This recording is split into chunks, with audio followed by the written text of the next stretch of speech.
ഇത് കണ്ടോ, ഇന്നൊരു കൂൺ കറി വെച്ച കഥ കേട്ടോ. അത് വല്ലാത്തൊരു കറി വെപ്പായിപ്പോയി എന്ന് വേണമെങ്കിൽ പറയാം. ഞാൻ കൂൺ വാങ്ങിച്ച് ഫ്രിഡ്ജിൽ വെച്ചിട്ടുണ്ടായിരുന്നു. അപ്പോൾ ഇന്ന് ഉണ്ടാക്കണ്ട, നാളത്തേക്ക് എടുക്കാമെന്ന് ഓർത്തിട്ടിരിക്കുകയായിരുന്നു.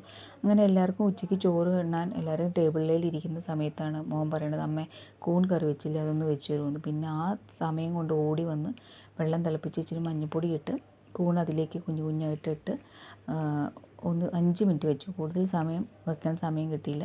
ഒരു 5 മിനിറ്റ് അതിനകത്തോട്ട് വെച്ച്, അതായത് ഈ നമുക്ക് ബാക്കിയുള്ള ഇൻഗ്രീഡിയൻസ് അരിഞ്ഞെടുക്കുന്ന സമയം മാത്രമേ അതിലിട്ടുള്ളൂ. പിന്നെ അതിൽ നിന്ന് വേഗം ഊറ്റിയെടുക്കുക ചെയ്തത് കേട്ടോ.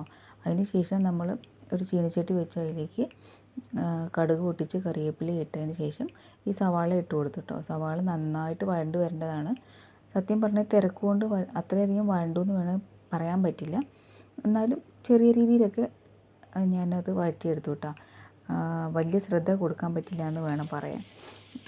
അത് കഴിഞ്ഞിട്ട് നമ്മൾ വേഗം അതിലേക്ക് ബാക്കി ചേരുവകളായിരുന്നു കേട്ടോ. അതായത് വെളുത്തുള്ളിയും ഇഞ്ചിയും ഒരു പച്ചമുളകും കൂടി ഇട്ടത്, അതും കൂടി ഇട്ട് അതും ഒന്നും കൂടി ജസ്റ്റ് അതിൻ്റെ പച്ചമണം മാറുന്ന വരെ ഒന്ന് വഴറ്റിയെടുത്തു. ഇത് പെട്ടെന്നായതുകൊണ്ട് എല്ലാം പെട്ടെന്ന് കേട്ടോ ചെയ്തത്.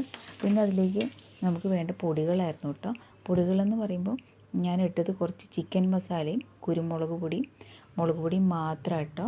ഓൾറെഡി മഞ്ഞൾപ്പൊടി ഇട്ടുകൊണ്ട് പിന്നെ ഒന്നും ചേർത്തില്ല. അവന് തേങ്ങ ചിരണ്ടിയൊന്നും ഇഷ്ടമല്ല കേട്ടോ, മെഴുക്കുവരട്ടി രൂപത്തിലാണ് ഇഷ്ടം.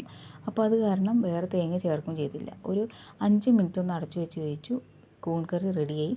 അത് കൂട്ടിയിട്ടാട്ടോ ചോറുണ്ടത്. എനിക്കും ഇഷ്ടമായി, ടേസ്റ്റ് ഉണ്ടായിരുന്നു. നിങ്ങളൊന്ന് ട്രൈ ചെയ്ത് നോക്കണേ.